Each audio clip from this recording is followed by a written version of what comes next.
नमस्कार, news street में आपका स्वागत है। मैं हूं आपके साथ अंजलि प्रिया। आरजेडी सुप्रीमो लालू प्रसाद यादव झारखंड के बाबा बैद्यनाथ धाम पहुंचे, जहां पर उन्होंने 21 लीटर दूध से जलाभिषेक किया। वहां जलाभिषेक करने के बाद वो दुमका के बासुकीनाथ मंदिर पहुंचे, वहां पे पूजा आराधना की और इस बारे में लालू प्रसाद यादव ने कहा कि हम देवी देवता की पूजा कर युद्ध के मैदान में कूद जाएंगे। यानी कि आप साफ तौर से इससे समझ सकते हैं कि इंडिया गठबंधन के बारे में ही उन्होंने तमाम चीजों के बारे में कहा है और कहा है कि अब इंडिया गठबंधन पर काम जो है वो शुरू होगा, उम्मीदवार चयन करने का काम शुरू किया जाएगा। और वहीं उन्होंने G20 की बड़ी बैठक को लेकर भी बहुत कुछ कहा कि ये सब ढोंग है, इससे देश की जनता को क्या फायदा होने वाला है। दरअसल आगामी चुनाव को लेकर विपक्ष लगातार तैयार है और इसको लेकर यही कहा जा रहा है कि इंडिया अब मजबूत है, गठबंधन का काम शुरू होगा, उम्मीदवार चयन का काम शुरू हो जाएगा।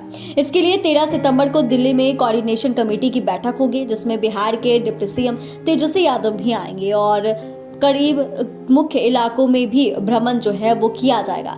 G20 समिट को लेकर भी लालू प्रसाद यादव ने कहा कि क्या फायदा होगा, लोगों को बुलाकर इतना खर्च कर देश की आम जनता को इससे क्या फायदा होने वाला है।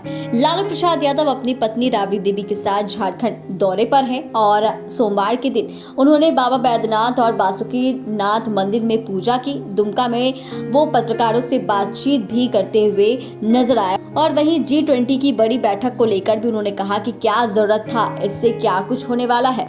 उन्होंने बताया कि G20 से आम जनता को कोई फायदा नहीं होने वाला है, यह सिर्फ पैसे की बर्बादी है। इसके अलावा उन्होंने यह भी कहा कि स्वस्थ होने के बाद यह देवघर पूजा करने के लिए आए हैं, क्योंकि सबसे बड़े डॉक्टर बाबा भोलेनाथ ही हैं। मनोकामना के बारे में जब उनसे पूछा गया तो उन्होंने कहा कि किस तरीके से लोग कहते हैं कि बाबा की नगरी अगर बैद्यनाथ धाम आ रहे हैं तो बासुकीनाथ की भी दर्शन जरूर करें। दर्शन करने के बाद ही आपके सारे मनोकामना पूरी होती है। और लालू प्रसाद यादव एक बार फिर से हंसते हुए अंदाज में नजर आए और इन चीजों के बारे में कहा।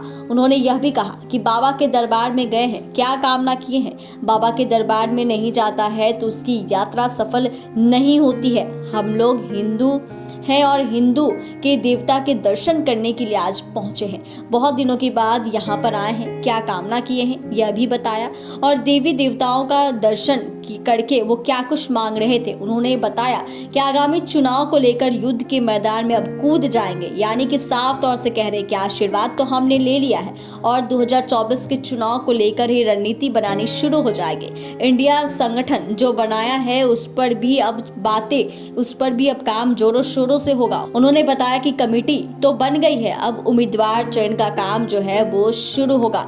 यानी कि इन तमाम चीजों को देखते हुए यही लग रहा है कि बाबा की नगरी देवघर और दुमका में बासुकीनाथ मंदिर के दर्शन करने के बाद यूं कहा जा रहा है कि अब लालू प्रसाद यादव आगामी चुनाव को लेकर हुंकार भरेंगे। खुले शब्दों में कह दिया है कि इंडिया गठबंधन तो बन गया है, अब इसके अंदर काम करना शुरू है, उम्मीदवारों का चयन किया जाएगा। इन तमाम चीजों के बारे में लालू प्रसाद यादव ने सर्किट हाउस में की है और तमाम जानकारियां उन्होंने दी है। चैनल को सब्सक्राइब करें, फेसबुक पेज को लाइक करें। धन्यवाद।